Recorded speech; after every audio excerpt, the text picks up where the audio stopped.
J'espère que t'es prêt. Qui es-tu? C'est même plus secret là. Il rend pas aussi bien en vidéo, je suis désolé. Je suis un gros lard, vas-y, y a pas de problème. T'as plusieurs entreprises aujourd'hui. Je gère des salles de sport, je suis youtubeur, je suis coach. Par mois, je dois prendre plus de 800 000. T'as le million, c'est sûr qu'il va être là. Ouais, il sera là. Mes programmes de muscu ont chuté. Une raison particulière ou Il évolue pas, il est pas du tout à jour. le fameux fitmass? Enfoiré. Donc ouais, j'ai arrêté parce que je préfère faire plus de vues en fait. On est venu me dire face à face, t'es un gros lard. T'es une merde. Bien. Oui monsieur. Oui, monsieur. Bienvenue à tous dans le premier épisode de ce Basscast avec un invité d'honneur, monsieur Nassim Saïli. Mec, quel plaisir de t'inviter. Plaisir partagé. Par contre, je viens de commencer le podcast en baillant. Hein. Ah ouais, on t'entend. Non mec, quel plaisir de commencer avec toi pour ce premier épisode. Quel honneur. Tout est là, la lumière, le logo. On inaugure Qu'est-ce que tu penses du logo? On inaugure la petite salle, le logo il est chambre. Il rend pas aussi bien en vidéo, je suis désolé pour ceux qui regardent sur YouTube. Mais voilà, bienvenue dans ce tout premier podcast. Je sais pas encore quand il sortira, mais si vous le voyez, c'est qu'il est là. Nassim, du coup, qui nous vient de Lyon. Yes. Et oui, on monsieur. va commencer... Hein? Oui, monsieur. Oui, monsieur. Oui, monsieur. Et on va commencer directement dans le vif du sujet. Pour ceux qui ne te connaissent pas, Nassim, j'espère que tu es prêt parce que là, ça va être une longue discussion. Vas-y, moi je suis là. Comment tu pourrais te définir pour ceux qui ne te connaissent pas? Qu'est-ce que tu fais dans la vie? Qui es-tu? En plus, c'est Comment compliqué. vis-tu aujourd'hui? En plus, c'est compliqué à définir. Et ce que j'aime bien dire, c'est imagine t'es dans un Uber, Ouais. le chauffeur il te dit « Vous faites quoi ?» Ah ouais, trop dur. Tu sais que ça, en fonction des gens que j'ai en face de moi, bah, C'est pas pareil. c'est pas pareil. Des fois, j'utilise une version, des fois, j'en utilise d'autres. Ça m'arrive de dire que je gère des salles de sport, ça m'arrive de dire que je suis youtubeur, ça m'arrive de dire que je suis coach, alors qu'en fait, je suis un peu de tout ça en même temps. Donc, c'est un peu compliqué à définir. Je dirais que mon métier principal, c'est quand même coach. Parce que je vis surtout des programmes de muscu, du contenu que je partage qui est relatif au coaching, des formations que je propose pour les coachs, les diététiciens, etc. Donc si je devais choisir le truc principal, ce serait ça. Je suis coach, j'essaye de transmettre ma passion et j'essaye de permettre aux gens d'atteindre leur objectif le plus vite possible. Ok. Et après, il y a plusieurs embranchements, tu vois. Il y a le métier d'entrepreneur. Dérivé. Il y a un peu la casquette d'entrepreneur. Il y a un peu la casquette de créateur de contenu, d'influenceur aussi, même si bon, ce mot, on l'aime ou on l'aime pas, c'est un petit peu le cas parce que je travaille avec des marques dont je fais la promotion sur les réseaux sociaux. Donc tu vois, il y a un peu plein de casquettes Quand différentes. tu dis la casquette entrepreneur, c'est-à-dire que pour toi, coach et entrepreneur, tu le différencies quand même? Bah, un petit peu, parce que tu peux vivre du coaching sans avoir ce désir de créer des entreprises et d'entreprendre, tu sais, au sens large du terme. Tu peux être coach, faire tes 25 heures ou tes 35 heures par semaine, et puis voilà, ce qui est très bien aussi, hein, si jamais ça en branche certains. Moi, quand le coaching a bien marché, j'ai toujours voulu aller sur le next step. Créer plus. Créer plus, toucher plus de gens, parce que ça m'intéressait. Tu sais, j'ai vraiment eu une transition où je me suis demandé, est-ce que je continue le coaching comme ça, où je vais toucher moins de personnes, mais du coup, je pourrais vraiment voir leur progression. Ou alors, est-ce que je passe à quelque chose de complètement, enfin, dans d'autres sphères en termes d'influence, en coachant plus de gens, mais malheureusement sans jamais les rencontrer, certains. En ligne, ouais. Ouais, donc en ligne. Mais donc, tu as eu la phase de vrai coach, comme tu as dit, 25-35 heures ou Absolument. J'ai jamais fait beaucoup de coaching, parce que j'ai eu mon diplôme en février 2011. BPGEPS. BPGEPS, ouais, BPGEPS, mention forme et force, donc je faisais des cours collectifs aussi. 2011, du coup. 2011, ouais, putain. Imagine. J'avais pas mon bac. J'ai eu mon bac en 2012. Mais non. Ah ouais. 2012, j'ai eu mon bac. Merci pour le coup de vieux. Enfoiré. Énorme. Donc ouais, j'ai fait du coaching en mode classique, Ouais. mais pas pendant si longtemps que ça. Et j'ai jamais fait 35 heures de coaching. Je me suis vite mis à mon compte. Et puis tout ça, ça correspondait un peu avec mes débuts sur YouTube. J'ai commencé vraiment à faire des vidéos sur YouTube 2014. Ok, 3 ans après. Ouais, 3 ans après, mais avant de commencer YouTube, j'avais déjà une page Facebook où je faisais du coaching en ligne. Donc tu vois, il y a eu une petite transition à ce moment-là. Et ça a bien changé depuis, j'imagine. Ça a bien changé. Facebook, ça existe plus. Et juste avant, tu as dit créer des entreprises, donc tu as plusieurs entreprises aujourd'hui. Ouais, j'ai plusieurs entreprises qui sont toutes dans le sport en fait. Parce qu'il y a déjà mes 2 salles de sport. Ok. Il y a mon entreprise avec laquelle je vends mes formations de coach, formations de diététique. Il y a mon entreprise avec laquelle je gère toute la création de contenu. Donc les revenus que génère YouTube. Et les sponsors aussi. Et les sponsors, exactement. J'ai une holding pour gérer tout ça. Je pense que certains seront familiers avec ce genre de terme. Et puis voilà. Donc un gros truc qui gère toutes les différentes entreprises. Exactement. Mais tu as quand même encore une entreprise qui fait du coaching. Parce que tu as dit des formations, c'est quand même différent d'un coaching. Alors, c'est l'entreprise avec laquelle je fais les formations, je fais aussi le coaching. Ok. Vu que ça se ressemble un petit peu, c'est 2 activités différentes. Donc, dans l'entreprise, on peut faire plusieurs activités différentes tant que c'est bien, défini, partitionné. Donc, c'est le cas. Ok.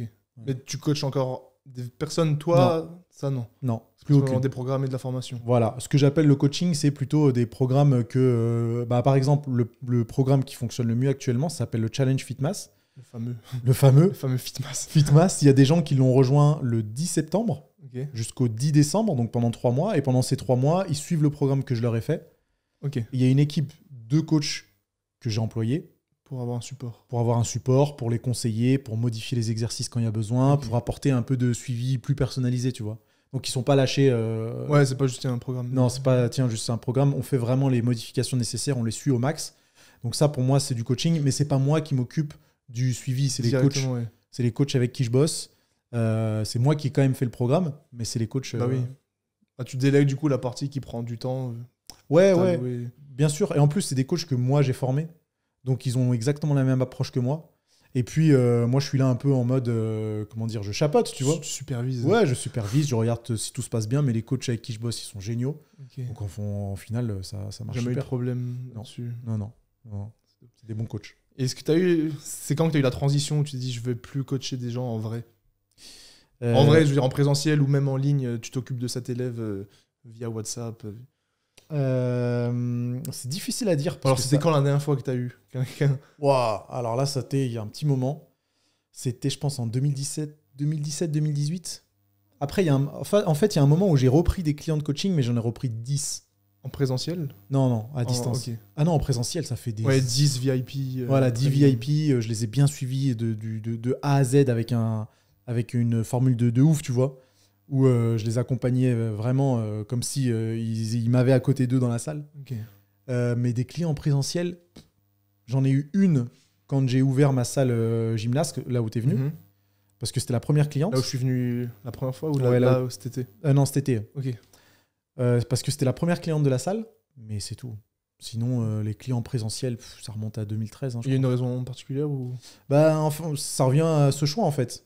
C'est soit je continue à faire du présentiel, mais je suis limité en termes d'heures dans la semaine, Tu peux rien faire derrière. je ouais. peux rien faire derrière. Soit je décide de changer un peu de routine et de faire du en ligne. Et là, je peux toucher beaucoup plus de monde, même si c'est un travail un petit peu différent. C'est complètement différent. Les deux sont cool, hein. Mais bon, j'ai fait mon choix.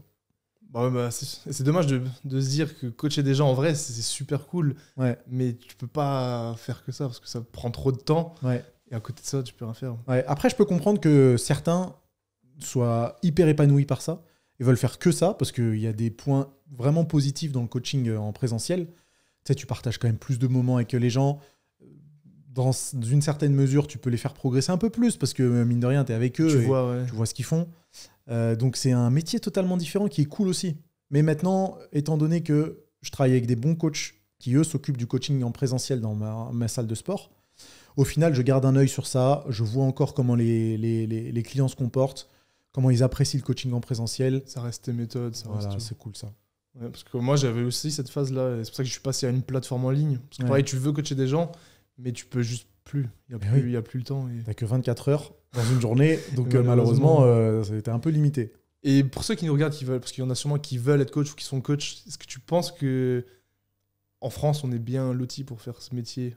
Vraiment, vrai coach, on parle en présentiel et en ligne. C'est difficile à dire. Je voudrais pas taper sur la France parce que j'ai vu des coachs aux États-Unis, par exemple, qui valent pas un clou, Ah bah oui. qui valent vraiment pas un clou, dans plein d'autres pays d'ailleurs. Hein. Je pense que c'est un peu comme partout. Hein. Il y a des très bons coachs, des mauvais coachs. Après, on a un problème, c'est que le BPGEPS, ce foutu BPGEPS, qui est le seul diplôme reconnu par, qui est l'un des seuls diplômes reconnus par l'État, il n'est pas à jour. Qui évolue pas assez. Il évolue pas, il n'est pas du tout à jour. Donc ça, c'est un problème. Ça ne veut pas dire qu'il n'y a pas de bons coachs qui ont passé un BPGEPS. Je pense que j'en suis l'exemple. Et les coachs avec qui je bosse, ils ont tous un BPGEPS aussi. Mais tu as tellement besoin de compléter tes connaissances avec des recherches perso que c'est un peu dommage de continuer à devoir passer un BPGEPS pour être coach, quoi. Ouais, juste pour dire que je peux officiellement le faire. Mais ouais, Presque, c'est dommage. pas comme tous les métiers. Moi, j'étais kiné, on sait que les formations de kiné aussi, il y a plein de choses qui traînent. Et si toi, à côté, tu fais pas les formations, Mm. Je pense un peu comme tous les métiers au final. C'est dommage. Si tu fais... C'est comme les médecins. Tu prends les médecins d'il y a 20 ans qui se sont jamais renouvelés. Est-ce qu'ils sont vraiment compétents à 100%? Ouais, tu vois. Mais alors, ouais, je suis d'accord avec toi. Je suis d'accord avec toi. Par contre, devoir avoir un diplôme pour être kiné ou médecin, étant donné que c'est des choses qui sont quand même... Tu as plus de responsabilités, il faut dire ce qu'il y a. Hein. Là, tu travailles vraiment dans la santé. Je trouve que ça fait sens.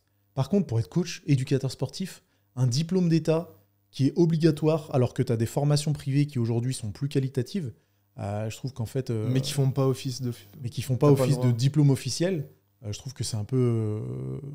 c'est un peu bizarre. En ligne, on peut. Toi, en ligne, on peut. Sans diplôme. Bah, en fait, c'est un peu... Il y a pas un flou juridique, non? Il y a un flou, parce que le métier de coach, c'est pas un vrai métier. Normalement, c'est éducateur sportif. Tu peux être coach de vie et donner des conseils sur la diététique, personne ne va te faire chier. Donc c'est encore un peu bizarre. Mais ce qui est embêtant, c'est que tous les autres pays, ils n'ont pas ce genre de diplôme. Ouais, aux États-Unis, tu payes ton certificat. Exactement. Mais c'est pareil pour la Suisse, c'est pareil pour la Belgique, c'est pareil pour l'Angleterre, c'est pareil pour l'Irlande, l'Italie, l'Espagne. Je crois qu'avec le Portugal et un autre pays, on est les 3 derniers pays au monde t'es obligé de faire à avoir un diplôme d'État comme ça. Donc voilà quoi, flemme. Et c'est cher en plus, non? Ça, je connais pas les prix. Ouais, ça dépend des villes. Moi, je l'ai payé 6 000 €, mais c'était en... Sur combien de temps? Sur 18 mois.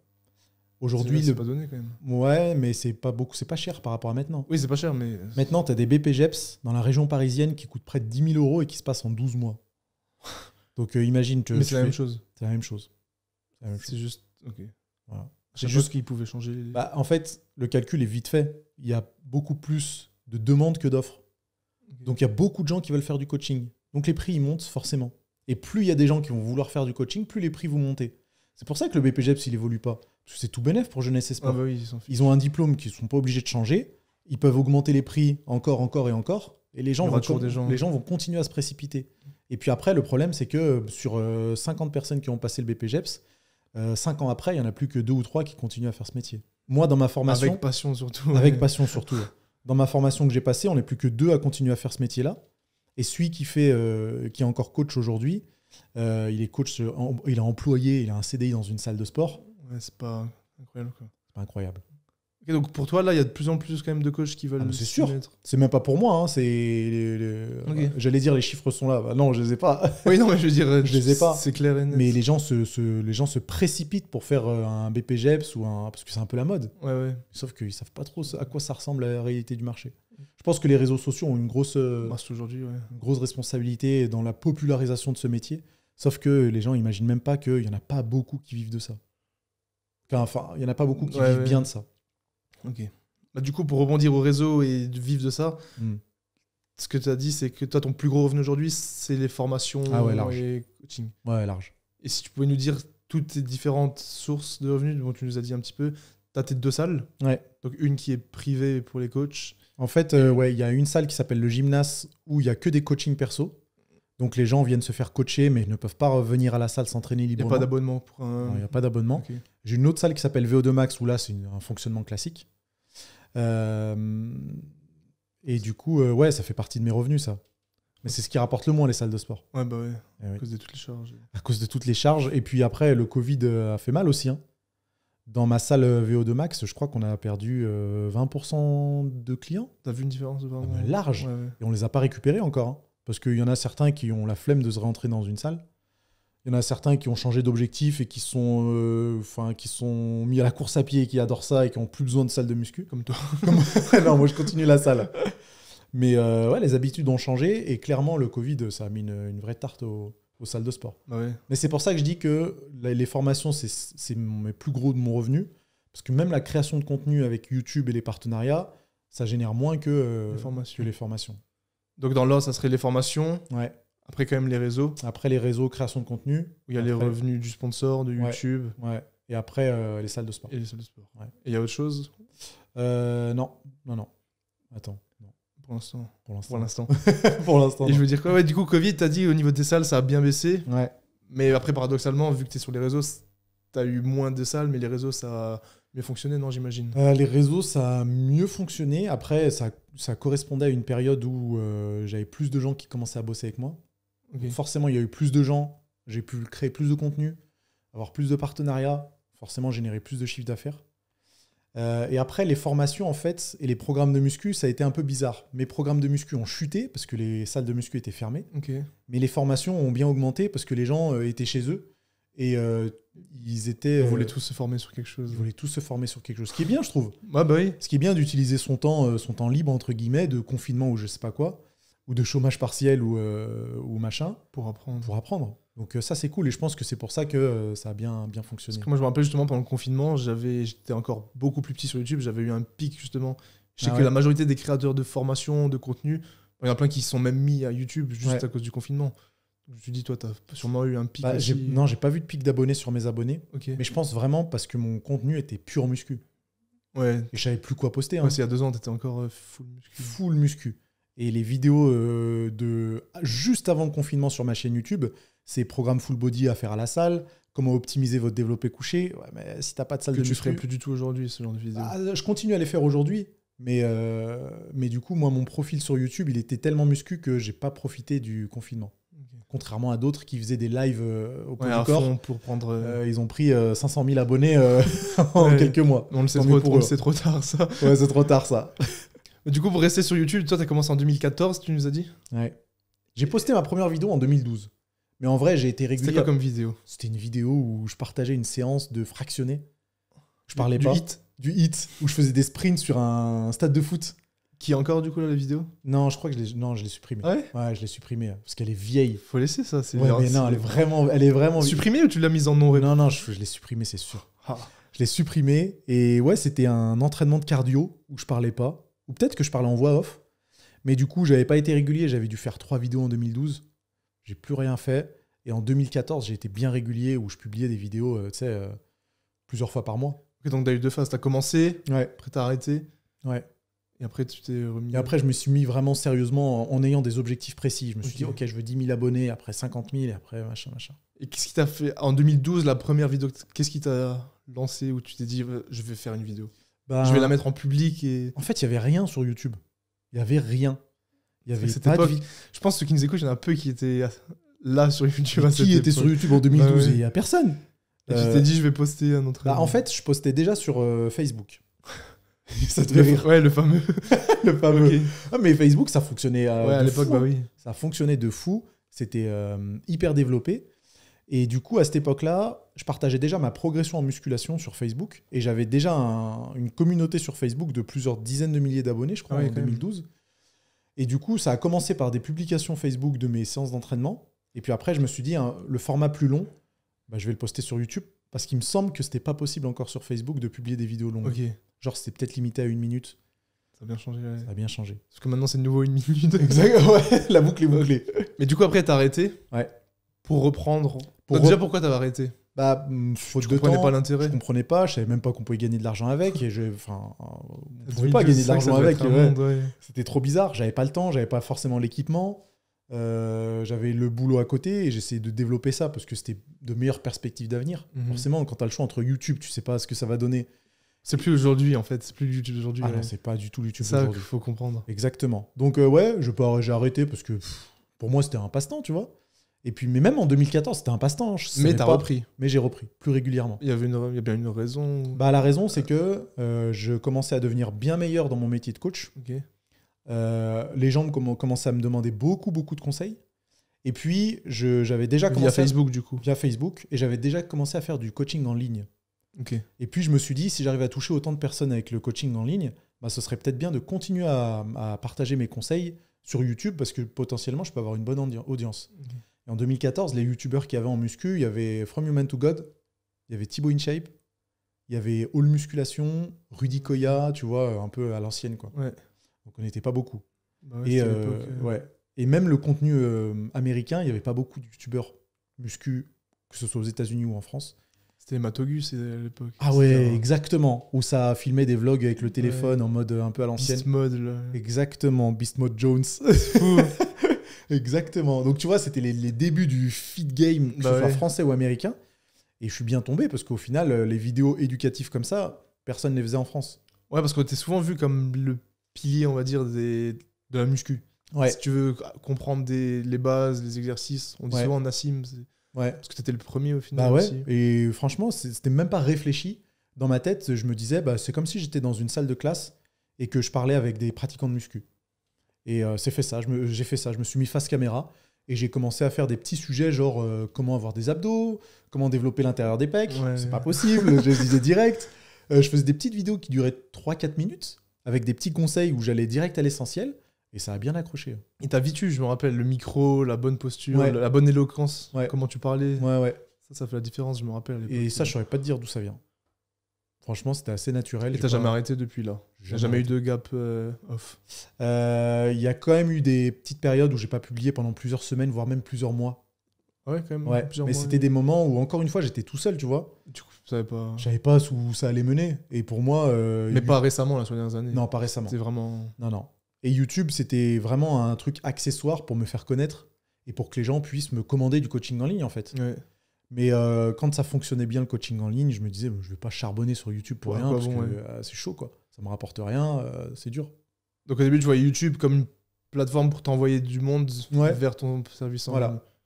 Et encore, même pas au début, en 2014, c'était vraiment pour partager des conseils. Sans logique de je vais avoir plus de clients ou quoi que ce soit. C'était juste une satisfaction personnelle de me dire, il y a peut-être 10 000 personnes qui vont voir ma vidéo. Putain, trop bien. T'as combien d'abonnés à l'époque, 2014? 2014, j'en avais moins de 10 000, c'est sûr et certain. Okay. Je pense que j'ai passé les 10 000 abonnés fin 2014, un an après, à mon avis. Et les premiers 100 000, tu te rappelles? Non, je sais pas du tout. Ah ouais? Je pourrais retrouver. Mais tu te rappelles plus non, je me rappelle plus. Du moment où tu dis, j'ai passé les 100 000. Oublié. C'est vite oublié. Même les 500 000, je me rappelle plus. Ah ouais? Ouais. Ah, énorme ça. Moi, je me rappelle 100 000. Je pourrais te dire exactement quand c'est. Après, moi, je fais des vlogs, c'est différent. Mais toi, c'était pas il y a pas longtemps. Ouais, il y a un an, ouais. Ah ouais, quand même. Ouais, il y a un an. Septembre dernier. Ah, moi, c'était il y a une éternité, putain. Et du coup, YouTube, c'était progressif? Ah ouais, moi, j'ai jamais eu de pic. Longiligne. J'ai jamais eu de pic. Ça a toujours été très linéaire. Donc, j'ai jamais gagné 100 000 abonnés en quelques semaines ou mois, comme certains.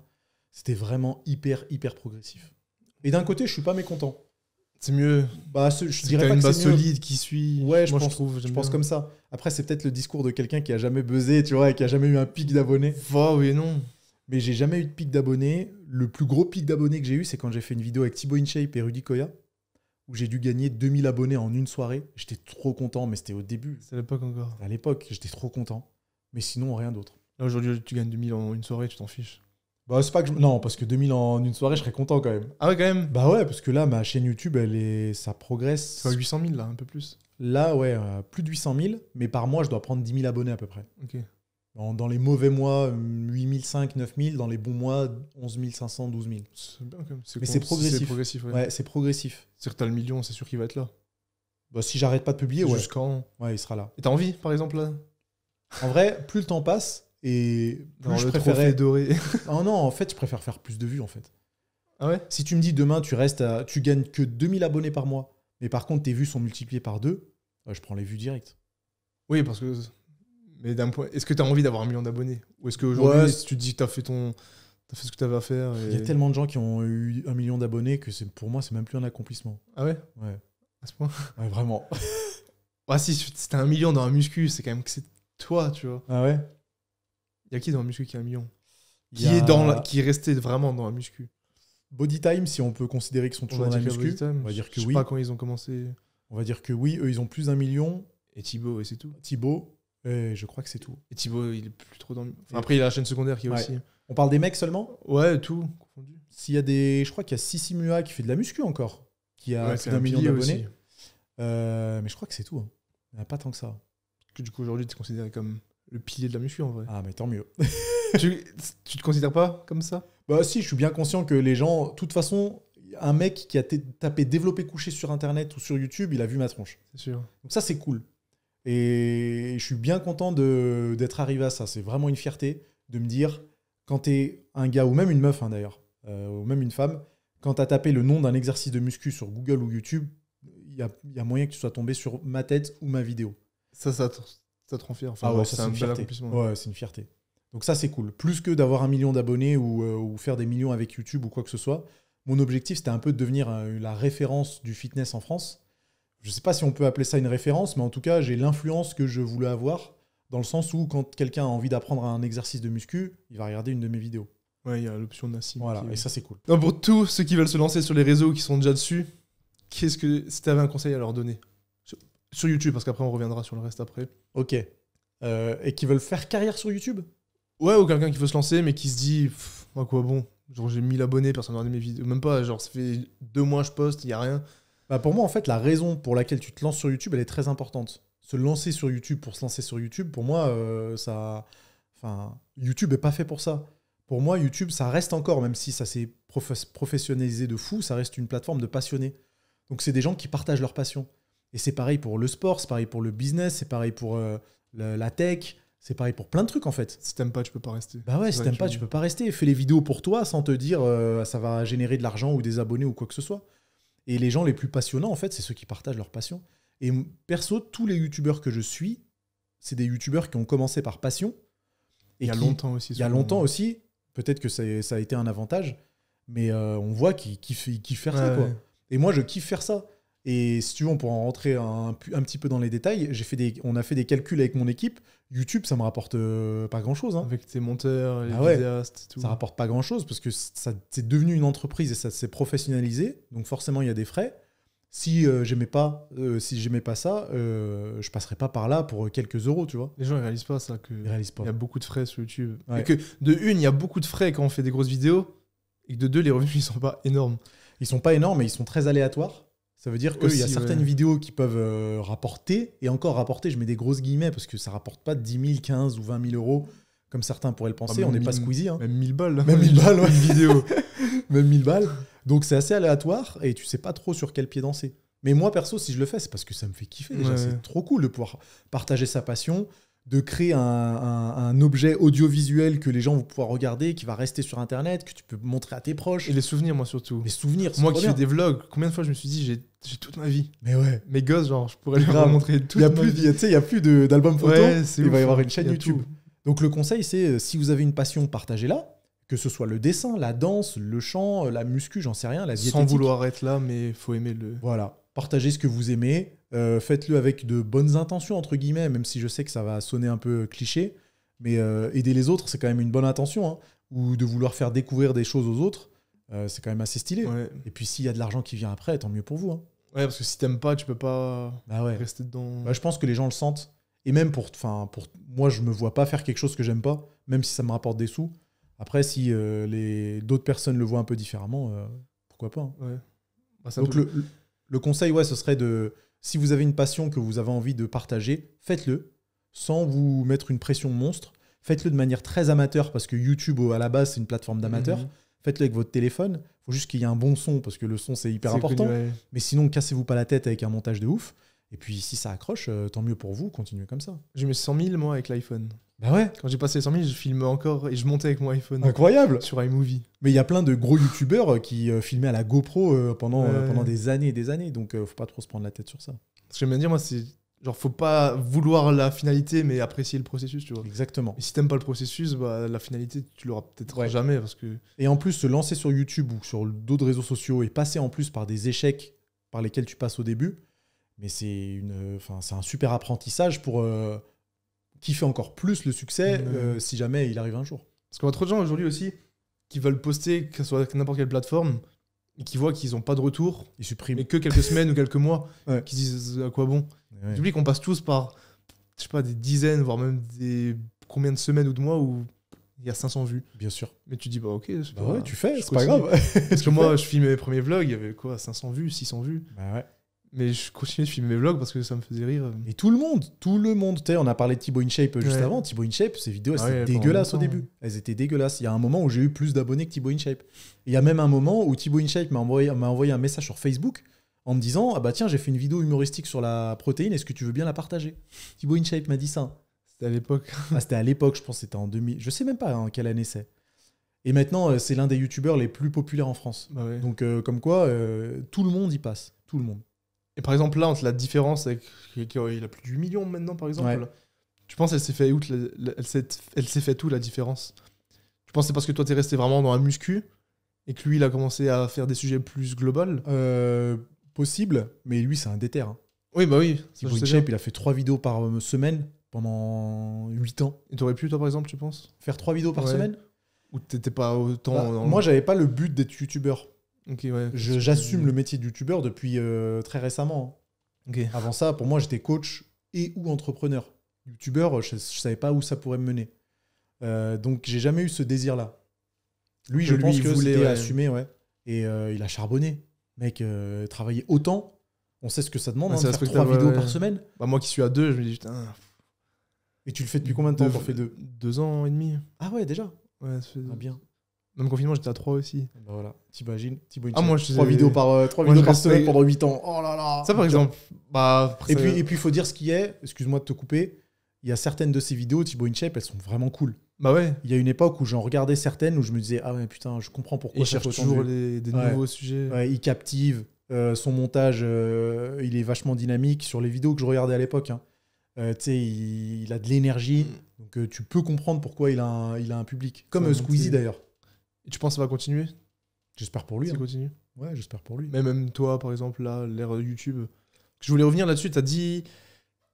T'assumes depuis peu le métier de youtubeur. Ouais. Parce que moi, j'ai remarqué, vu que je regarde quand même tout ce que tu fais, il y a eu une différence au cours de ces derniers mois dans la création. Ouais. Il y a plus de feeds, plus de challenges avec Ouais. l'émergence des réels, du TikTok, etc. Ouais. Tu t'es senti obligé ou ça te fait kiffer aussi? Ah non, ou, ça un me peu fait- ou un peu des deux? Ah, moi, ça me fait kiffer. Ouais. Au contraire, ce qui me fait pas kiffer, c'est de faire tout le temps la même chose. Ouais, quelle séance spec Ah faire. ouais, je trouve ça ultra chiant. Après, je trouve pas que ce soit inintéressant, parce que ça sert encore beaucoup à pas Tu mal peux de pas personnes. répéter la même chose. Je peux pas répéter la même chose. Donc si je fais des vidéos qui sont pure muscu, même si c'est des sujets que j'ai déjà abordés en partie, j'essaie de trouver un nouvel angle ou de les aborder de manière plus simple à comprendre, tu vois, avec des illustrations. C'est pour ça que maintenant j'ai des personnes qui peuvent s'occuper du motion design, etc., pour que les vidéos, on les comprenne mieux. Mais ça m'intéresse aussi de me diversifier, carrément. C'est assez kiffant. Ouais, c'est kiffant, ça fait explorer d'autres choses. Après, entre nous, c'est pas les vidéos qui ont le mieux marché sur ma chaîne, Mais t'as des souvenirs. mais j'ai des souvenirs. Des rencontres aussi, en Ah, vrai. mec, j'ai fait de la plongée en apnée. Ouais, ouais. C'est la vidéo qui a coûté. Faudrait que je confirme ça avec mon équipe. C'est la vidéo qui a coûté la plus chère. C'est la Ouais. vidéo qui a coûté la plus chère en 2022. C'est la première fois que t'avais une vidéo à budget? Non, parce Ou t'en as qu'il déjà eu y en a d'autres. Mais Je parle pas d'un budget caméraman et tout, je parle d'un budget organisation, bah là, cette déplacement. vidéo sur l'apnée, c'est celle qui a demandé le plus de budget. Organisation, mais même montage, même machin. Combien tout. environ ça Je saurais pas te dire combien elle a coûté la vidéo plongée. Plusieurs milliers d'euros. Et elle a dû rapporter 300 euros. Ouais, Comme ça, c'est ouais, ridicule. Hein. vraiment. Donc la perte, elle est incroyable. T'as dû payer quoi? Le déplacement, les J'ai dû monteurs. payer le déplacement, le logement, les 2 caméramans. Tu vois, on parlait des caméras RAID. Ouais. Il y en avait un qui avait une caméra RAID Ok. pour aller sous l'eau. Donc, il fallait le payer cher. Il y avait les monteurs. Et voilà. Et déjà, ça fait quand même Ouais, ça pas monte mal de vite, sous. hein. Et c'est celle qui a le moins marché, mais c'est un souvenir, mec. Ah, celle qui a le. En 2022, c'est celle qui a perdu le plus d'argent. Ah oui, pas le moins marché en termes de visibilité. De Bah vues. si, aussi, parce que c'est Aussi, un peu lié, tu vois. Elle ok. a pas fait beaucoup de vues, elle a dû faire 60... Mais c'était pas le 70. un top 10, quoi. Ah non, largement pas. C'était Ok, oui. vraiment le bas du bas du bas du bas du bas du bas. Ok. Alors que c'est celle qui a coûté le plus. Tout ça pour dire que je regrette pas de la faire parce que, mec, le souvenir, Bah oui. j'ai plongé en apnée avec le vice-champion du monde. Des images de ouf. Des Ouais. images de ouf. J'ai eu un caméraman sous l'eau comme ça avec sa caméra RED qui me filmait. Mais attends. Ça fait Et plaisir. puis en plus, moi, le dépassement perso. Ouais, que- t'étais pas un plongeur, quoi. Je suis pas un plongeur. Le dépassement perso, c'était incroyable. Donc ouais, même si les vidéos divertissantes ou qui sortent un peu de la muscu, elles marchent pas pour l'instant sur ma chaîne. C'est kiffant. C'est kiffant. Je pense que le fait de créer aussi de nouveaux trucs, ça. Parce que je disais, ça fait quelques semaines, là, j'essaie de faire des challenges aussi. Et j'ai jamais ressenti ça avant, mais là, je suis en train de me dire, c'est trop stylé d'avoir un montage, des souvenirs, ou genre, moi, c'est plus des challenges, mais je dis, genre, j'ai fait ce challenge, et c'est pas dans 10 ans que je vais faire des challenges 100 000 pas, non. 10 000 calories. C'est trop stylé. Et en plus, toi, tu as un petit avantage, je pense. C'est que comme tu as moins d'abonnés, tu peux te permettre de J'ai diversifier pas un peu. polarisé vraiment Ouais. encore. Moi, j'ai gagné, t'imagines, 800 000 abonnés avec de la muscu pure. Ouais, ouais. Donc quand ils voient des trucs qui sortent un petit peu de la muscu et qui sont un peu divertissants, ils y répondent un tout petit peu moins. Ce que Ouais. je peux comprendre. Hein. Après, tu peux dire, peut-être t'as ces 800 000 de base, avec ce nouveau contenu, faudra juste de nous être patient comme en Ouais, 2014 mais et Je crois que YouTube, ça marche pas comme ça, malheureusement. maintenant, tu Ouais. penses? Je pense que quand tu es dans une niche, pour en sortir, c'est hyper chaud. Ouais, Surtout YouTube, quand c'est tu as compliqué. plusieurs centaines de milliers d'abonnés. Ouais, YouTube, c'est. Ouais, moi, je suis un peu hybride avec mes vlogs. Et... Voilà. Et tu l'as toujours été en plus. Ouais, bah oui. Donc c'est un super avantage, ça te laisse plus de liberté. Mais je crache pas sur la place que j'ai maintenant, je suis bien content d'avoir Ah une bah ouais, chaîne j'imagine. qui est quand même pure muscu. Parce qu'au final, j'en profite ailleurs c'est que les gens me font confiance s'ils ont envie de se former en tant que coach. Ils me font confiance s'ils veulent acheter un programme de muscu. Donc c'est pour ça que du coup, mes formations, c'est ce qui marche, ce qui marche bien. Ok, cool. Et du coup, pour sortir de YouTube, mais rester dans les réseaux, tu penses quoi d'aujourd'hui du changement des réseaux avec Je déteste. l'émergé du coup TikTok, les réels, les shorts sur YouTube maintenant, et le format du... Toi qui as été là pendant 7 ans à faire des longues vidéos YouTube, et là maintenant tu vois, tu peux mettre un réel qui fait 1 million de vues, tu as 200 000 abonnés sur TikTok. C'est quoi un peu ton point de vue là-dessus? Moi je trouve que c'est hyper frustrant. Pour moi, en tout cas, en tant que créateur de contenu, c'est hyper frustrant. En tant que spectateur, il y a des choses que je kiffe vraiment sur TikTok ou sur les réels Insta ou sur les YouTube Shorts. Mais en tant que moi, créateur, surtout dans la niche musculation, je vais le dire, c'est un cauchemar de devoir condenser son contenu pour qu'il fasse 1 minute ou même moins pour essayer de transmettre un maximum de choses. C'est trop dur. C'est trop dur. Et moi, pour le coup, autant YouTube, j'ai pas de frustration quand je publie une vidéo. Autant TikTok et les réels d'Instagram, j'ai presque toujours une petite frustration en me disant je manque un truc, putain, j'ai pas pu développer ça. Je sais que j'ai oublié ça et que les gens vont me le faire remarquer. Mais je sais que je l'ai oublié, mais ils me le font quand même remarquer. Et alors, ça, tu dis, il n'y a rien de fou. C'est juste. C'est ça. Parce que moi, j'ai déjà posté des séances ou même 3 exos pour les épaules. C'est logique, pourquoi je posterais ça et c'est ce qui marche le mieux. Donc ça, c'est un peu frustrant. Et je pense que ça va continuer comme ça. Ça va continuer comme ça parce que le problème, c'est que l'attention des gens, elle est de plus en plus basse. Donc, ils vont privilégier le contenu de plus en plus court. Faut pas être surpris si demain, il faudra poster des séances de muscu qui durent 30 secondes. Mais que ce soit hyper dynamique et que les gens n'ont pas le temps de mais tu t'y prêtes au jeu quand même. T'es pas réticent et tu te dis je reste, tant pis, je poste pas, je fais pas de TikTok. Non, parce que c'est un peu les règles du jeu. C'est un peu dommage, mais qui suis-je pour les changer? J'ai qu'à créer mon propre réseau social et on verra. On va pas les changer, mais peut-être pas jouer au jeu, tout simplement. Ouais, mais le souci, c'est que s'il y a d'autres qui jouent le jeu, toi, tu coules. Moi, je coule. Enfin, je coule. Enfin, si, je coule. Oui, enfin, on se comprend. Je coule parce que les réseaux sociaux, c'est pas la guerre, mais presque. Donc, il faut tirer son épingle du jeu et malheureusement, un peu obligé de le faire. Pour moi, le gros défi, ça va être de continuer à poster du contenu sur ces plateformes-là, TikTok, Insta et même les YouTube Shorts, en restant aligné avec ce que moi j'aime et ce que je conseille. Tes valeurs. Et je pense qu'il y a une solution. Après, il faut juste la trouver. Je suis des personnes qui postent exclusivement sur TikTok ou sur des Reels Insta qui sont hyper dynamiques, qui sont presque exhaustives, donc qui arrivent à couvrir pas mal de choses avec un bon montage, avec une bonne écriture de script. Donc, si je peux tendre vers ce genre de truc, je serais plutôt satisfait. Des vidéos. En plus, on peut poster plus long qu'1 minute maintenant. Ouais, exactement. Et en réfléchissant un petit peu plus au montage et au dynamisme du truc pour que ça reste payer quelqu'un qui s'occupe de ces montages dynamiques, quoi. Et oui. Comme pareil, j'ai des monteurs mais qui peuvent pas faire des formats verticaux parce que c'est complètement différent. Complètement. Il y en a, ils veulent pas, ils disent j'ai pas envie de prendre un contenu et juste le couper. C'est frustrant. Ouais, c'est compliqué. C'est frustrant. Est-ce que tu trouves que c'est aussi frustrant que toi, pendant 6 ans, t'as bâti, même plus, t'as bâti toute ta communauté, mais à côté de ça, il y en a, ils mettent 2 réels ou que ça soit même hors muscu où ils font pas grand chose. Ils ont directement une communauté genre de 500 000, 600 000, des sponsors. Non, ça me fait pas peur du tout parce que je sais, j'en suis pas sûr, mais je pense que ça reste quand même un peu plus éphémère. TikTok, on a du mal à se dire que 1 million sur TikTok, 1 million sur YouTube, c'est le jour et la nuit. Mais c'est le jour et la nuit. Tu demandes à un TikToker qui a 1 million d'abonnés TikTok s'il veut transférer son million d'abonnés sur YouTube, ils disent tous oui. Oui. Tous, ils disent tous oui, c'est sûr et certain. Et aucun fait le contraire. Donc, pour l'instant, c'est YouTube le roi. C'est clair et net. Et même si demain, TikTok devient le roi, moi, je me sens pas menacé par des gens qui ont gagné 300 000 abonnés en 2 semaines. Ils seront où dans 5 ans? Moi, t'imagines, je suis sur YouTube depuis 2014. J'étais sur Facebook en 2012. J'étais sur Instagram depuis sa création. Donc moi, je m'en fous de pas avoir de gros pics. Si je suis là et que je continue à être là, ça me va bien. En plus, j'avais vu un reportage sur le manager de MrBeast où il disait qu'il y avait une espèce d'événement où il y a tous les gens de TikTok qui viennent, enfin de tous les créateurs, et qu'il y a des gens qui avaient des millions d'abonnés sur TikTok, personne les qui avaient fait des conférences, il n'y avait personne. Les sièges vides. Et même lui, on a rencontré plein qui a des millions. Je sais même pas qui c'était ou comment il s'appelait aujourd'hui. Alors qu'un youtubeur qui a 1 million, tu le rencontres, tu sais qui c'est, tu l'oublies. Enfin, mais en fait, le processus de découverte est différent parce que sur TikTok, tu choisis pas. Et tu vois pas le nom et tu vois 30 secondes. Oui, tu swipes, tu tombes sur un TikTok intéressant, tu le regardes et tu recontinues à swiper. Mais tu n'as même pas regardé l'utilisateur ou le profil. Alors que sur YouTube, tu vas cliquer sur la miniature du mec. Et là, c'est directement un engagement différent. Donc c'est pour ça que les gens reconnaissent plus les youtubeurs auxquels ils sont abonnés ou auxquels ils ont regardé le contenu Tu que crées vraiment TikTok. des émotions, etc. Bah ouais, carrément. Moi, je suis abonné à des mecs sur TikTok.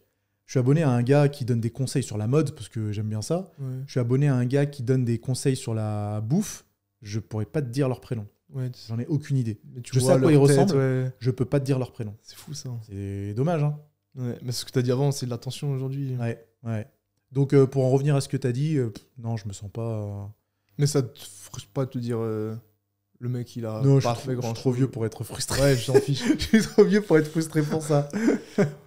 Ok, bah cool, bah, je pense qu'on a dit ce qu'il fallait sur les réseaux. Oh, Des questions un petit peu plus perso d'un point de vue ta carrière en tout. Est-ce que tu as déjà fait des grosses erreurs? Ou c'est la plus grosse erreur que tu as fait tout non. confondu, que ce Non. soit YouTube, coaching. Coaching, non. Franchement, non, j'ai jamais eu de trucs que je considère comme des erreurs fatales, tu vois, où j'aurais aimé ne pas les fatal, faire. mais j'ai jamais eu un truc où tu te dis waouh, je suis dans la merde ou faut que je corrige ça ou Il y a des... Non. où tu t'es senti non. Il y a des moments où je me suis senti mal, mais c'était pas des erreurs, en fait. C'est juste que j'étais pas préparé au monde, du coup, un peu des réseaux sociaux, mais aussi du business en ligne. Ok. Business en ligne, quand j'ai commencé à vendre des programmes de musculation sur Internet, forcément, la première critique, je pense que tu t'en doutes, elle va arriver. T'es qui pour Non, c'était trop cher. Ah oui ouais. Trop cher. Quoi, c'est de la muscu? Tu vends un programme 300 € pour de la muscu? Mais t'es un malade. Donc ça, j'étais pas préparé à ce que les gens répondent ça. Parce que moi, j'ai toujours eu la logique de n'avoir aucun souci à investir de l'argent dans un truc qui peut me les formations qui peut me rendre meilleur. ouais. Que ce soit les formations, les programmes de muscu, enfin tout en fait. Si ça peut me rendre meilleur et que je peux y trouver mon compte, ça me dérange pas de dépenser des centaines d'euros. Alors que je viens d'une famille modeste, que je roule pas sur l'or, il y a personne qui m'a donné d'héritage, Mais mon tu sais argent que je dois le derrière ça gagner. va t'apporter. Bah ouais, je sais que je vais en faire une bonne utilisation et que ça peut me rapporter. Mais j'étais pas prêt à ce que la majorité, enfin non, pas la majorité, je vais pas dire ça. Qu'il y en ait beaucoup quoi. Qu'il y en ait beaucoup qui soient pas du tout d'accord avec ça. Et ça t'a affecté personnellement? Ouais, ça m'a affecté. Je me suis dit, attends, peut-être que oui, c'est trop cher, peut-être que je devrais C'est pas fou, faire ça. ça, peut-être que je fais une erreur, tu vois. Alors qu'il y en a plein d'autres qui ont acheté Alors qu'il y en a- sans rien dire. Ah bah alors, ça a très bien fonctionné. Ah ouais. Et en plus, les gens étaient contents parce que le programme, j'y avais mis tout mon cœur. Tu vois, j'étais très très fier de faire ça. Donc pour moi, il n'y avait aucun mal à le marketer, à le vendre et à demander un peu d'argent pour, quoi. Quand on n'est pas dedans, c'est compliqué parfois quand on n'est pas vraiment un vendeur ou Ah un ouais, moi, j'étais businessman pas- de base au début. Moi, j'étais pas ça. T'as déjà ressenti le syndrome de l'imposteur ou Alors j'ai toujours eu plutôt confiance en moi, donc je sais pas si j'ai eu le syndrome de l'imposteur. Mais sauf que, étant donné que j'étais vraiment pas préparé au business en ligne et que la première fois où j'ai vendu mon vrai programme en ligne, j'étais accompagné d'un webmarketer. C'est pas moi qui ai fait t'étais tout pas ça. seul, J'étais pas seul. Le webmarketer, lui, il savait exactement comment ça allait se passer, mais moi, j'étais étranger à cette situation. Donc c'est pour ça que quand c'est arrivé, quand j'ai eu des critiques sur, par exemple, le fait de vendre tout simplement des programmes en ligne, moi, j'ai trouvé ça un peu dur. Et tu t'es adapté, t'as réagi comment du coup par la suite? Bah, j'ai surtout T'as rien réagi- changé? J'ai surtout réagi en discutant avec d'autres personnes qui faisaient du business en ligne, que ce soit du web marketing, que ce soit des web marketeurs ou d'autres personnes, pour me rendre compte que c'est tout à fait normal, Que t'avais raison. qu'il n'y avait aucun problème. Enfin, dans pas la raison, mais que c'était ça. Ouais, qu'il n'y avait C'était aucun là, problème ouais. dans la démarche et qu'il fallait juste continuer et pas trop se fier à ça. Plutôt se concentrer sur les gens qui ont acheté et qui faire en sorte que leur expérience soit nickel, quoi. Bah ouais. Bah, c'est un peu comme. Prends l'exemple de YouTube qu'on est tous les deux dessus. Ta vidéo, elle peut être nickel, que des bons commentaires. Un mec, il va écrire t'es une C'est merde. pas bien. Ouais. Tu te dis putain, qu'est-ce que Qu'est-ce que j'ai j'ai fait? fait? Il y a pas longtemps, j'avais eu une vie. Je faisais mon vlog habituel, tout le monde kiffe. Un mec, il m'a mis. Il te dit, tu sais, les gens, ils te disent je me suis désabonné. Salut Baz, j'adore ton contenu, mais je me suis désabonné car c'est trop répétitif. Bonne continuation. Mais Et sans- j'étais dégoûté. Alors Oui. que c'est rien, c'est un gars. Ouais, c'est un gars. Mais t'as l'impression. T'as l'impression d'avoir déçu, Ouais. en fait. Alors que... Et tu peux avoir un négatif, tu remets en Ouais. cause tout ce que t'as fait. C'est exactement ça. Tu sais, tout à l'heure, on rigolait parce qu'en venant ici dans la voiture, on regardait les commentaires de ma dernière vidéo YouTube. C'était quoi du coup? C'était la vidéo que j'ai fait avec un étudiant, Ah oui, oui, Greg c'est- Dossier. j'ai vu la miniature. Et il y a un mec qui publie sur toutes mes dernières vidéos la même chose. C'est trop répétitif. Genre, c'est ça, hein, je crois. Il publie que ça. Ouais. C'est trop. T'as plus d'inspiration. Ah oui, t'as plus d'inspiration. T'as plus d'inspiration. Et il publie ça sur Alors que tu fais des nouveaux trucs. Alors que je fais des nouveaux trucs. Ouais, c'est marrant. Il ça. publie ça sur toutes les vidéos. Et je pense que pour certains, c'est un jeu. Hein. Donc lui, il s'est fait bannir. Déjà, lui s'est fait bannir, allez, ciao. Ah non, quoique, on l'a pas banni, parce que c'est un peu drôle, les commentaires comme ça. Tu prends comment aujourd'hui les critiques? Moi, je regarde plus les commentaires. Ouais, et quand tu les regardais, ça t'affectait ou Ah ouais, c'est pour ça que je les regarde plus. Mais je pense qu'il y a... Tu passais pas au-dessus. Bah non, c'est chaud quand même. Ouais. Surtout que quand je prenais des commentaires négatifs, c'était sur du contenu pur muscu. Donc vraiment, je remettais en cause mon métier de coach. Et ça me faisait chier de devoir débattre avec des gens sur des trucs qui, pour moi, en plus, me faisaient vraiment chier à débattre. Tu te remettais pas en cause? Bah, parfois, tu te disais, est-ce que vraiment, en fait... Je trouvais que c'était compliqué de jamais avoir un débat correct, en fait. T'as jamais le dernier mot sur Internet. Jamais, jamais, jamais. Même si c'est toi qui dis la vérité, t'as jamais le dernier mot. Ouais. Et ça, c'est frustrant.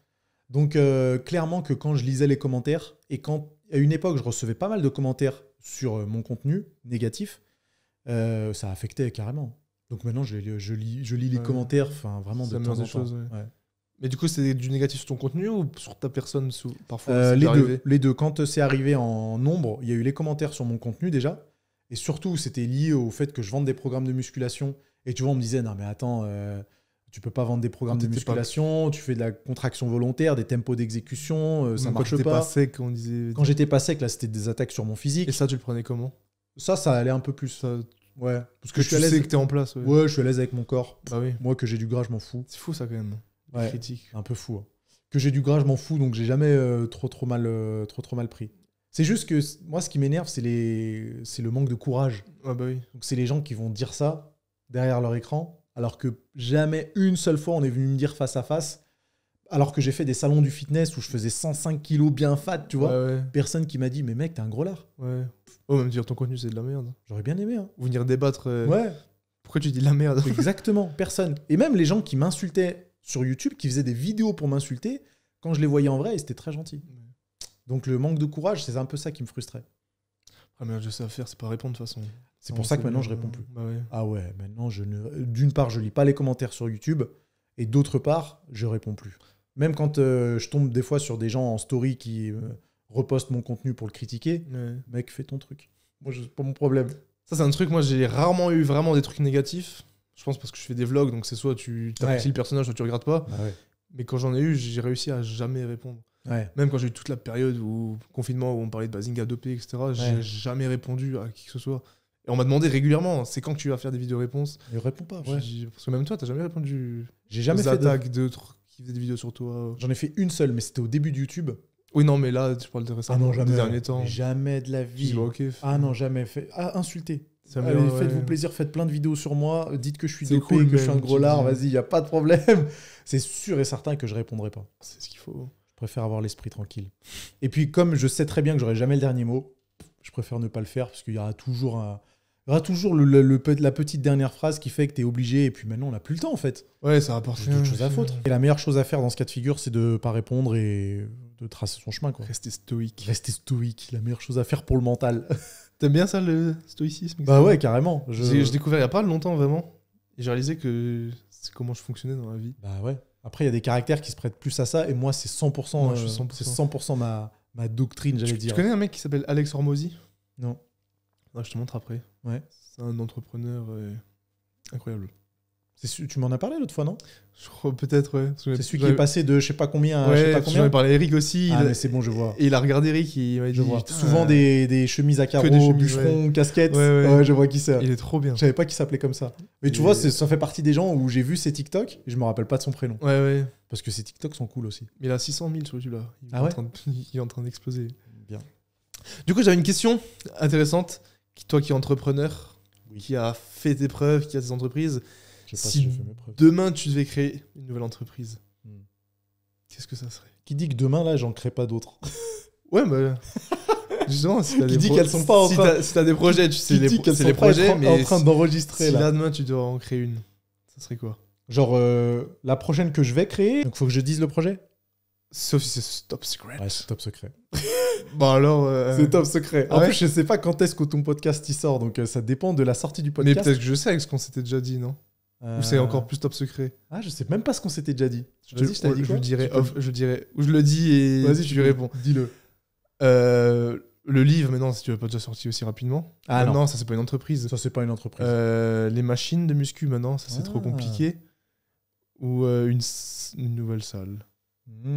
C'est rien de tout ça. On va dire un truc comme ça. Mais c'est secret. Ouais, c'est secret. Mais En tout cas, ce qui est en préparation dans les prochains mois, là, c'est secret. Mais si je devais créer une nouvelle entreprise... Admettons, ton projet, concerne la muscu. Ouais. Hors muscu. Hors muscu. Alors, je suis sûr que jamais tu pourrais deviner ça, mais ce serait un resto. Ah ouais? Ah, je te jure. T'aimes bien... Il est choqué. Non, je suis en train de me demander. Ouais, c'est rien de fou. J'ai toujours kiffé Avec ça. un thème spécial? Bah non, pas forcément, j'y réfléchis encore. Mais un endroit où bouffer, tu vois, où je peux me réunir avec mes potes, où on partage des bons moments. Mais que ce soit ton resto. Ouais, ça me ferait kiffer de fou. Ouais. Tu pourrais un jour ou c'est compliqué? Hein, Non, je pense que je pourrais un jour. Et après, tu vois, il y a quand même la fibre entrepreneur qui rentre dans ma tête et qui me dit, attends, si je monte un truc, il faut que ça puisse devenir une franchise, il faut qu'il puisse y en avoir dans toute la France. Un peu comme il a fait Ibra TV, parce que Ibra TV, il a géré avec Black and White. Ouais. Ça, c'est un gros accomplissement, hein. Franchement, pour avoir fait ça, gros respect. Et pourquoi pas, tu vois, avoir un genre de truc, qui serait pas un truc de burger, mais un truc... on en revient au monde de la muscu et de la santé, mais avec de la bonne bouffe. Avec les macros. Avec les macros, pourquoi pas. Donc ça steak. Ça serait vraiment un truc kiffant. Un truc autour de la bouffe et quelque chose qui peut se consommer régulièrement. J'avoue que ça me tente. Et un nom là comme ça très bien. Ah voilà, aucune idée. Trop compliqué. La Nas Kitchen. Nas Kitchen. Je vais pas mettre mon nom de partout parce que c'est mauvais. Ouais, je dois un resto.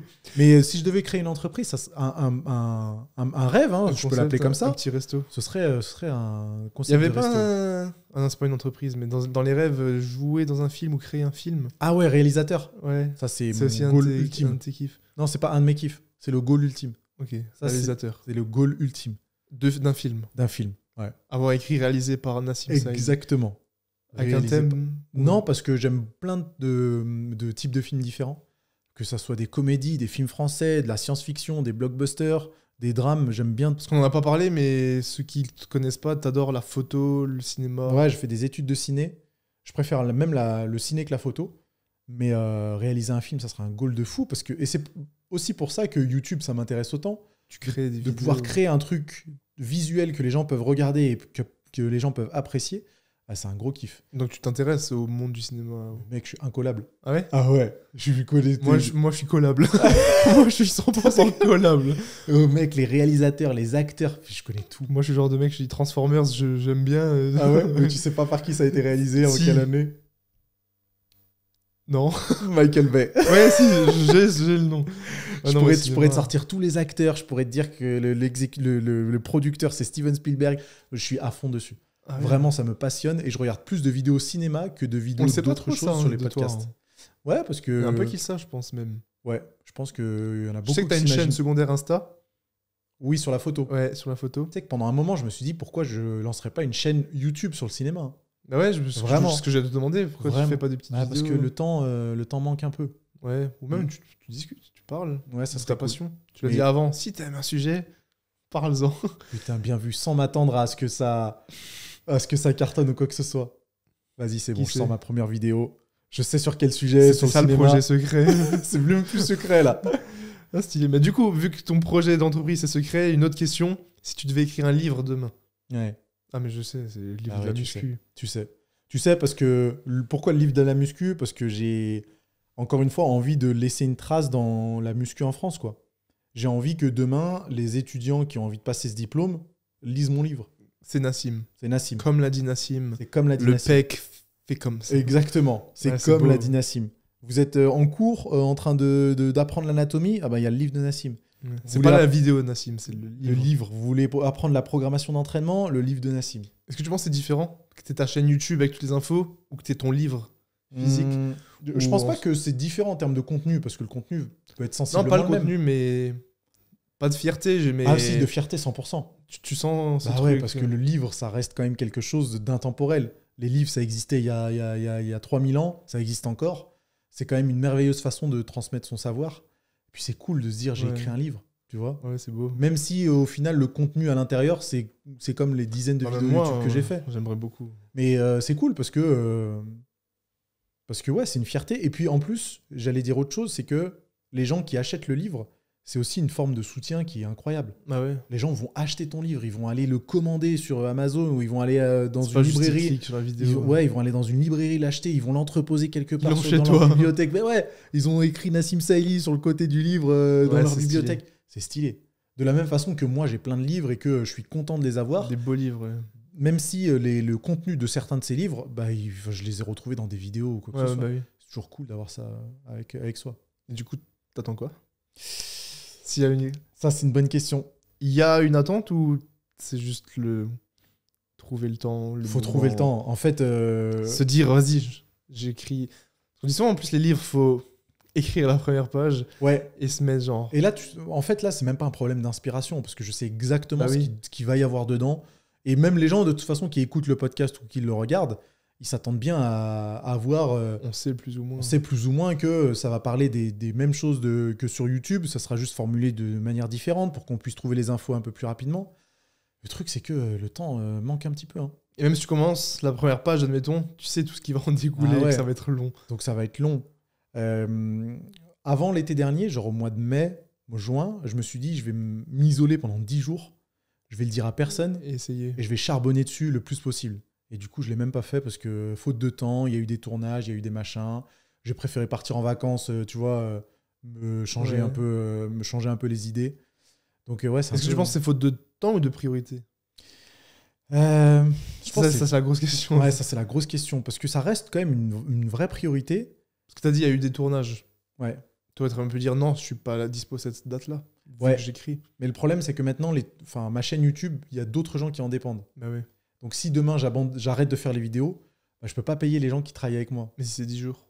Si c'est du jour, ça passe. Allez, c'est bon. La semaine pro, il va chauffer. La semaine pro, j'y vais. C'est intéressant. Pendant les fêtes de Noël, allez hop, je vais écrire un livre. Et en parlant de ça, t'es comment vis-à-vis de la procrastination, etc. Est-ce que t'as du mal avec ça de temps en temps Putain, ou... je suis un feignant, moi, 100%. Ouais. Les gens s'imaginent pas, ils pensent que je suis un déter, que je suis un guerrier vaillant, que je me lève à 4h30 du mat et que je suis Tu prends des douches froides. motivé à tout. Ouais, mais ça, c'est pas compliqué. Hein. C'est un guerrier. C'est pas trop compliqué. Hein. Mais il y a plein de choses, je procrastine à mort. Sur quels aspects?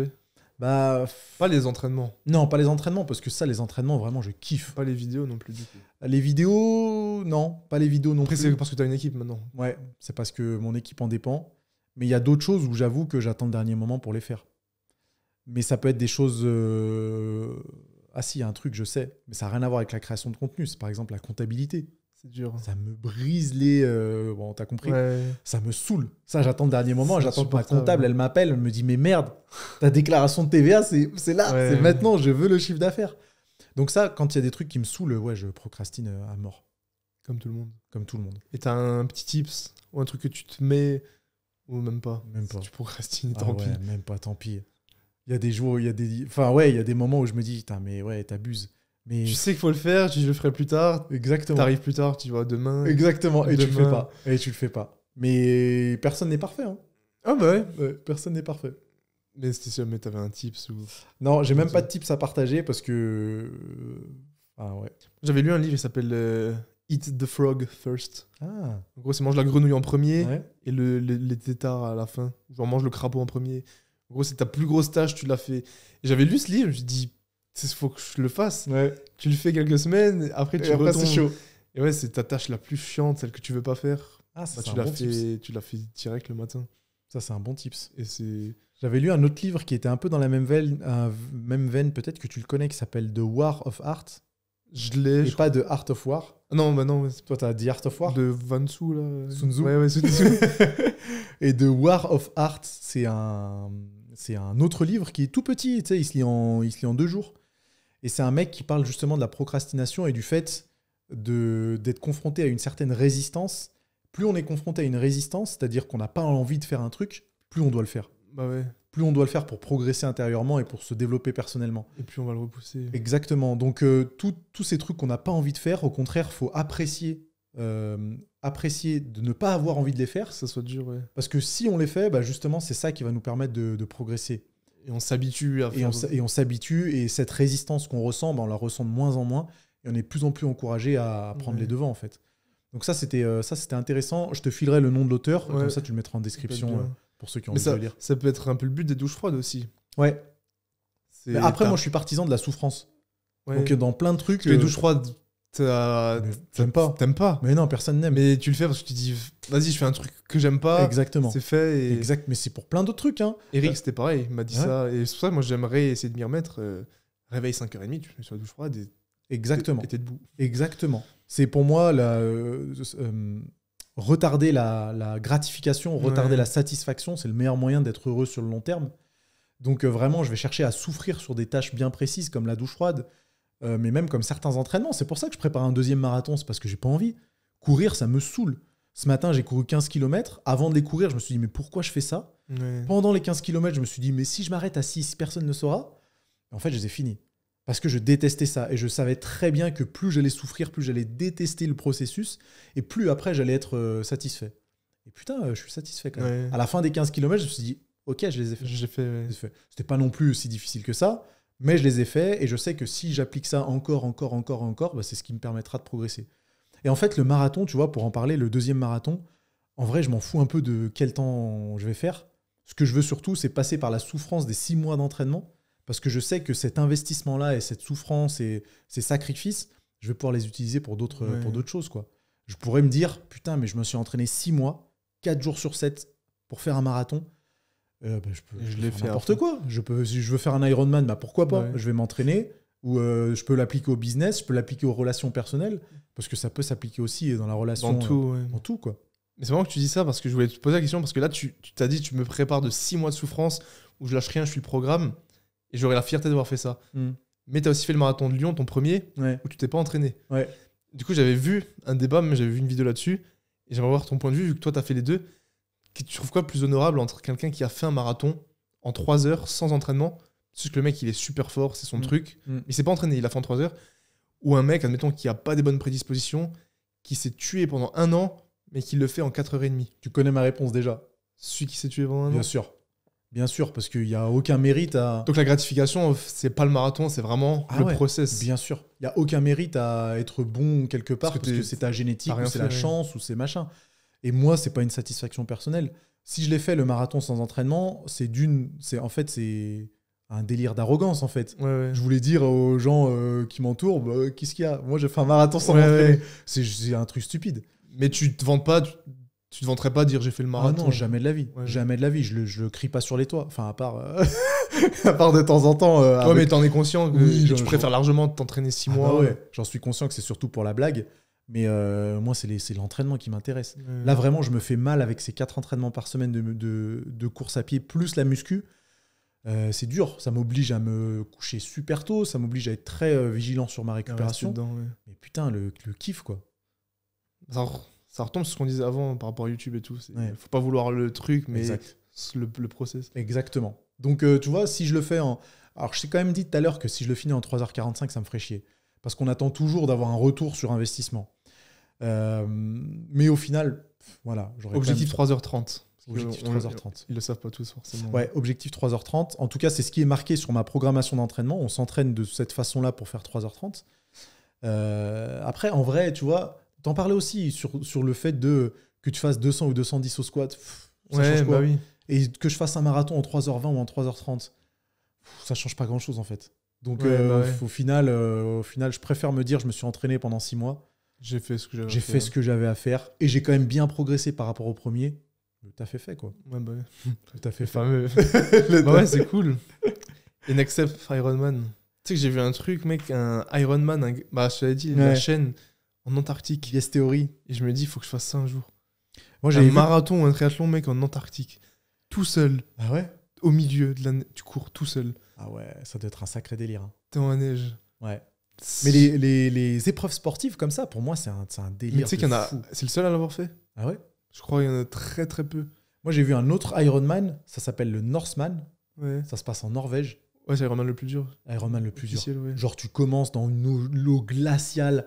Après, tu sautes d'un bateau. Tu sautes d'un bateau. Oh là, la nuit. Ça fait trop peur. Dans une eau glaciale. Mais les mecs. C'est même pas la nuit, c'est que c'est trop tôt le matin. En fait. Ouais, c'est vrai. C'est des ouf. Et après, le run, tu finis. Mais oui, t'as un marathon à faire en montant. Je sais pas avec combien de dénivelés positifs. C'est incroyable. Un enfer. C'est pour ça que je te disais, même si là j'ai envie de faire des compètes, par exemple de street ou autre, c'est que ces autres challenges à côté, c'est tellement plus stylé Bah ouais. que mettre 10 kilos de plus sur une barre. Ouais. Parce que tu passes ton temps au base gym tout le temps, Ouais. alors que courir dehors, les souvenirs, les... Ouais. C'est stylé. Ouais. C'est stylé et j'avoue que c'est des accomplissements. Tu vois, à la base, pour moi, je suis même pas sportif. Hein.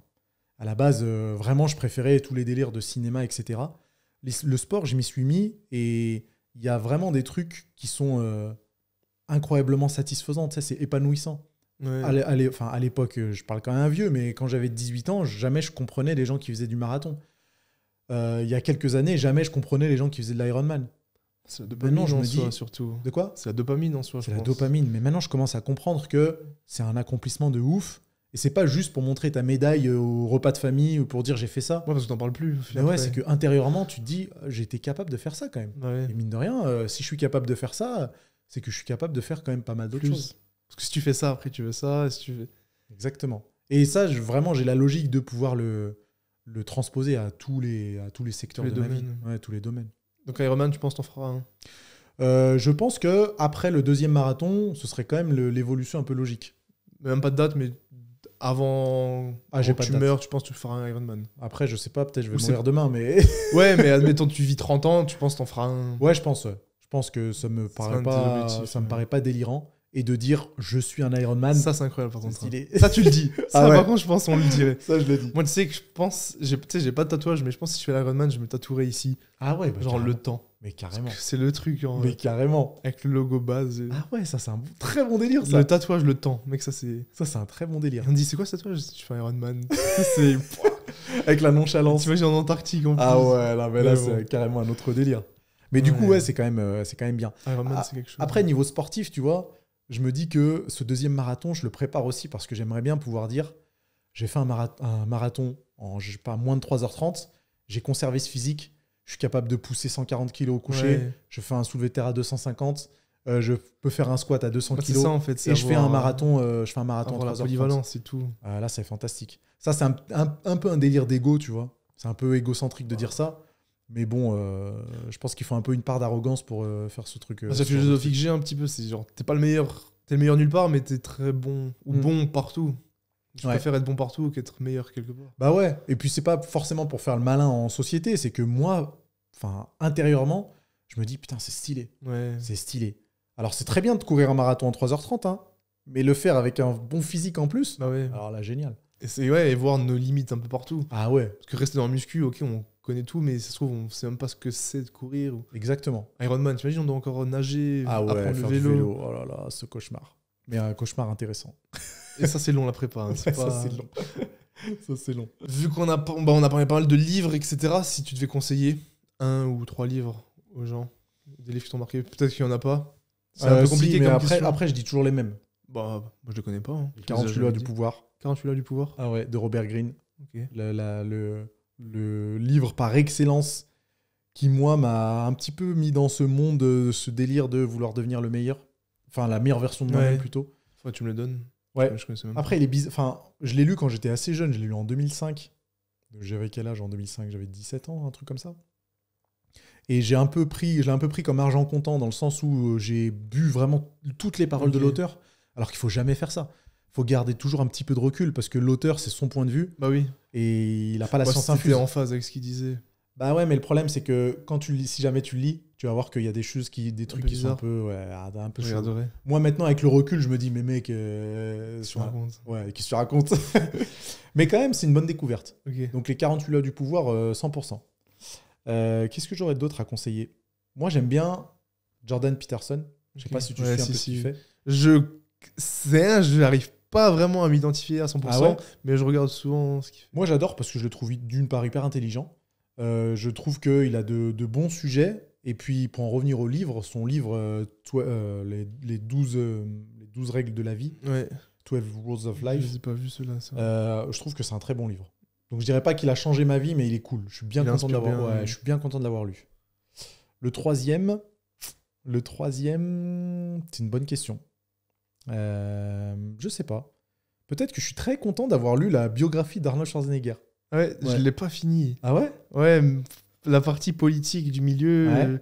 quand il s'est marié avec Moi, ça me l'autre, passionnait, ça. j'ai lâché un peu. Moi, ça me passionnait. C'est peut-être parce que je suis ultra fan de Schwarzy. Ouais. Mais j'étais trop content d'en savoir un peu plus sur sa vie un petit peu perso. J'ai adoré le début, mais après. Et pourtant, moi, je pensais bien connaître tout ce qu'il avait fait. Mais C'est la réussite. Ça. j'étais surpris de voir certains trucs qu'il a fait. Alors oui, c'est la réussite, mais aussi, il n'a pas fait que... Dormir. Enfin, non, il n'a pas fait que des trucs bien, quoi. Ah oui, oui. Ouais, donc... Bah, début du livre, c'était que du bien. Moi, Ouais, mais après, quand il commence à dire qu'il a fait un enfant avec sa femme de ménage... Ça, j'ai plus regardé ça. Alors qu'il J'ai plus lu. était marié avec 4 autres enfants. Je me suis arrêté au milieu du livre, j'ai pas lu la partie. Tu vois, après. mais je trouvais ça cool de Ouais. voir que la légende de la légende, des fois, il fait un peu de la merde aussi. Donc, Ouais. comme tout le Bah, monde. moi, j'ai lu les biographies Enfin, l'autobiographie du mec de Nike, Ouais. la biographie d'Elon Musk et Steve Jobs. Je sais pas si tu les as lus. Non. Steve Jobs, mec incroyable. Ah ouais. Si jamais tu veux. Bah, il est gros aussi.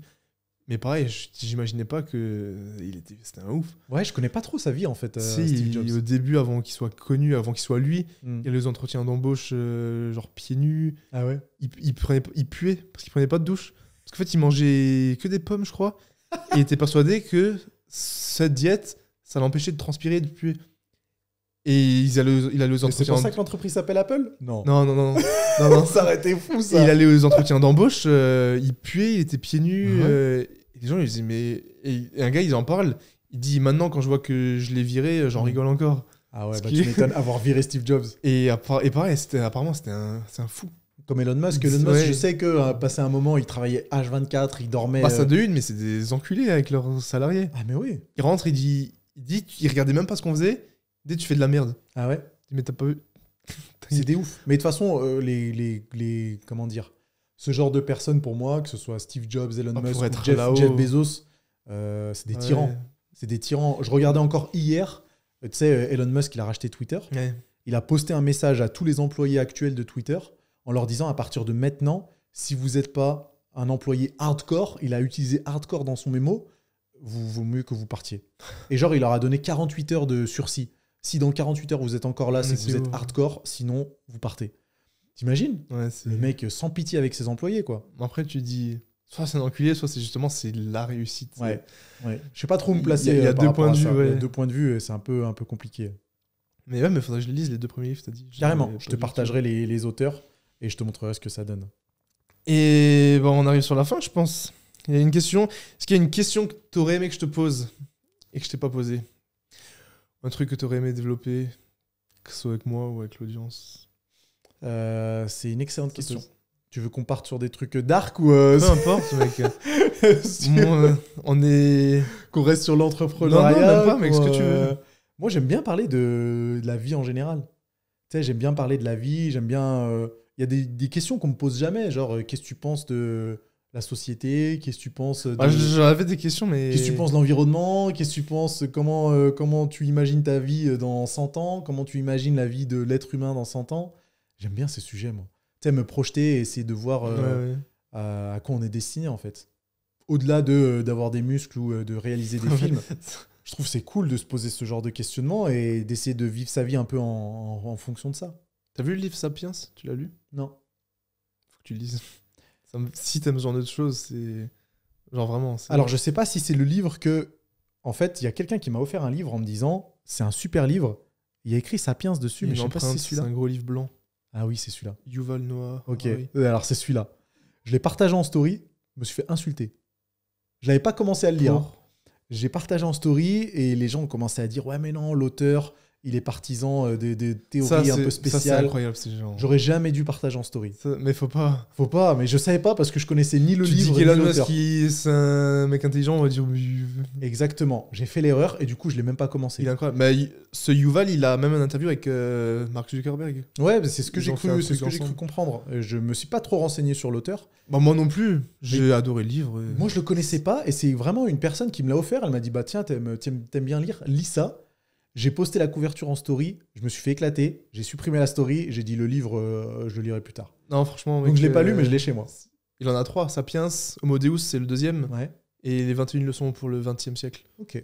Bon, Vu que t'aimes bien, il retrace toute l'humanité, Bon, l'avenir, etc. vu que je l'ai chez moi, ce serait dommage. Mais de vraiment, pas- il est ce vraiment serait dommage cool. de pas le lire. Je pense que c'est un de ceux qui il parle de religion, Ouais.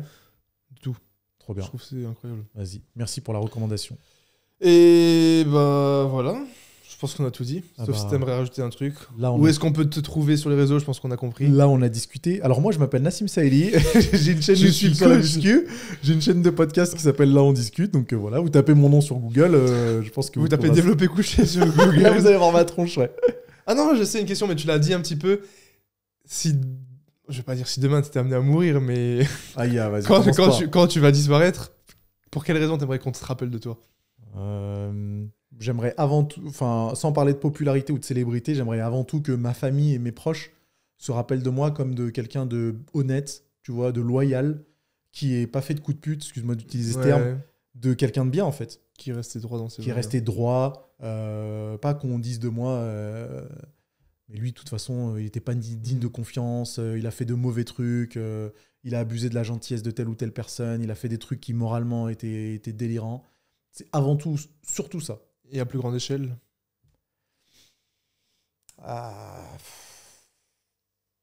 Que j'ai... L'auteur de la biographie de la musique.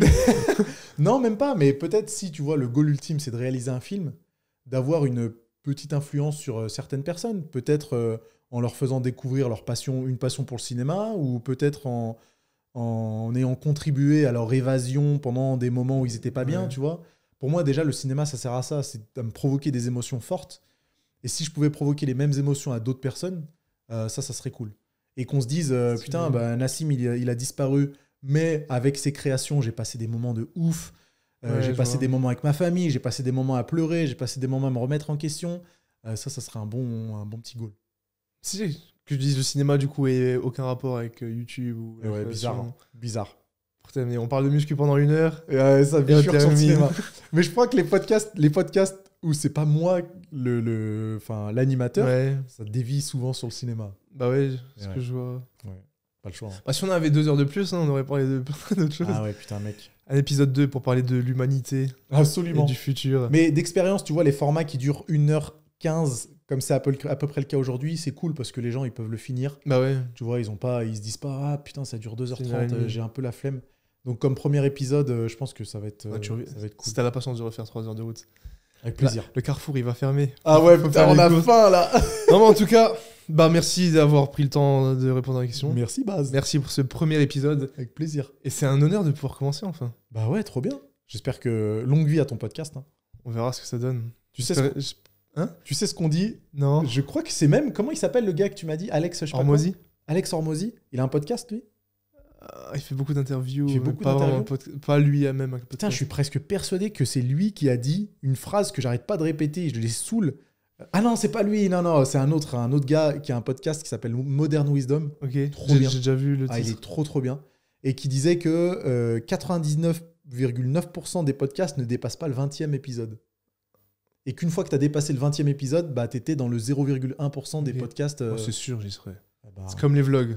ah bah, voilà. Sûr. Tu sais ce qu'il te reste à Quitte faire. à ce que je parle tout seul d'hommes, Ah non, ça marche pas. d'humanité. Ça marche pas. Ah, et des invités. Il faut qu'il y ait un intervenant. Bah, c'est sûr. Voilà, Tu débrouille-toi. viendras 20 fois.